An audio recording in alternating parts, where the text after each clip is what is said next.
Today, how to use brain science to make smarter money decisions. Hi, I'm Graeme Newell. My speeches and webinars show you how to use the latest brain science insights to make smarter money decisions. Click on the subscribe and the bell below to see more of my videos. Martin Luther King was an amazing civil rights leader, but he was also the father of 4 children. Question for you, what kind of father do you think Martin Luther King was? When I ask this question in my workshops, a lot of people will go on and on about what a great dad MLK must have been. They'll talk about how he taught his children to value others, and what a great role model he must have been. But the truth is, as much as we admire him as a civil rights leader, Martin Luther King was probably a pretty mediocre father. His top priority was the civil rights movement, not his family. He traveled all the time and rarely saw his kids. This is an amazing example of a powerful cognitive bias called the halo effect. This is our brain's pesky tendency to transfer a positive trait in one area to a completely unrelated trait. We meet someone who's nice, and we also assume they're smart. We meet someone who's attractive, and we also assume he'll be a fantastic boyfriend. Car dealers sell very few high-end sports cars.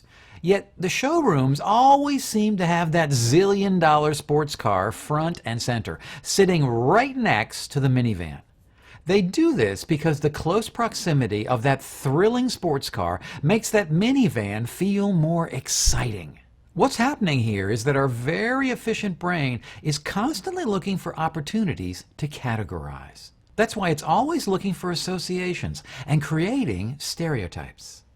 Studies consistently show that we have a tendency to think attractive people have superior abilities. For a lot of people, it's a gut feeling that that good-looking but unknown politician will undoubtedly be a wise leader as well. Statistics show that CEOs tend to be considerably taller and better looking than the general population. Oracle's Larry Ellison is 6'3".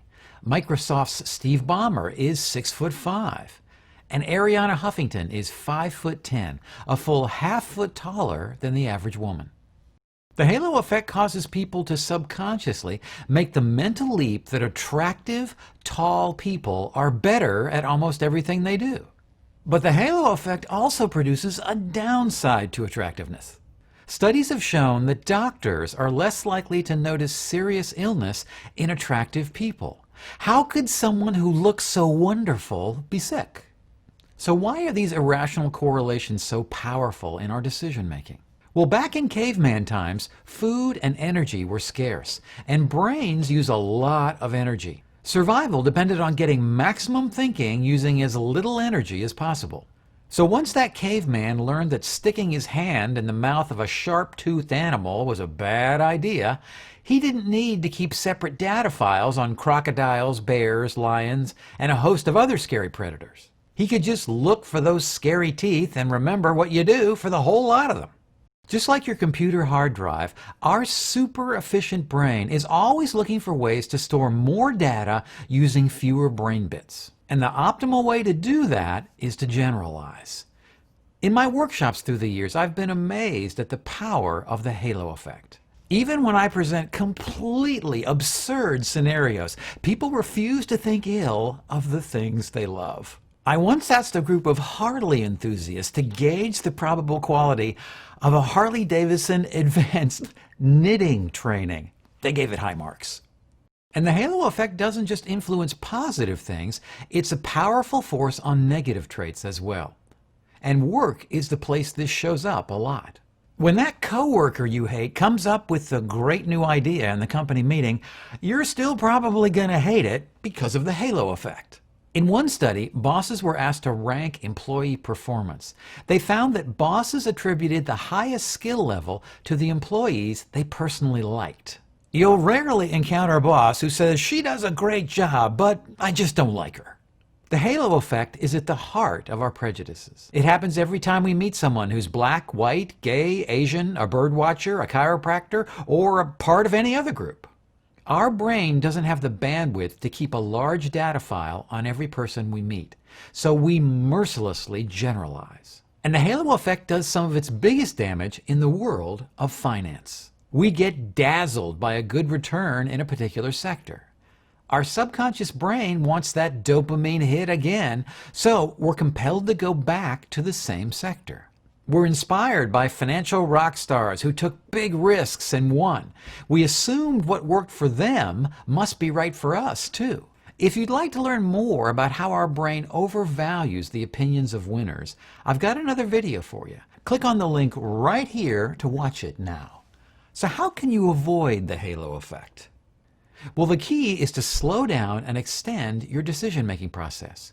Quick decisions are often the enemy of wise choices. By slowing down the process, your rational brain becomes more engaged, and you're more likely to choose wisely. When you're forming opinions, actively create a mental checklist of both good and bad qualities. For example, she talks too much, but I like her statistics experience. He seems like a good planner, but he also seems to lack analytical skills. Actively look for strengths in things and people we hate, and weaknesses in things and people we like. This diminishes the power of our instinctual gut reactions and gets our rational brain fully engaged in the evaluation process. Right now, I'm working on another video on how cognitive biases tempt us to make bad financial choices. If you'd like to be alerted when that video is completed, just click on my face below to subscribe. And be sure to click that alert bell too. And I've created tons more videos on how brain science can help you make smarter money choices. Click on this box right here to see the full playlist. I'm Graeme Newell, and that's Better Decisions Through Brain Science.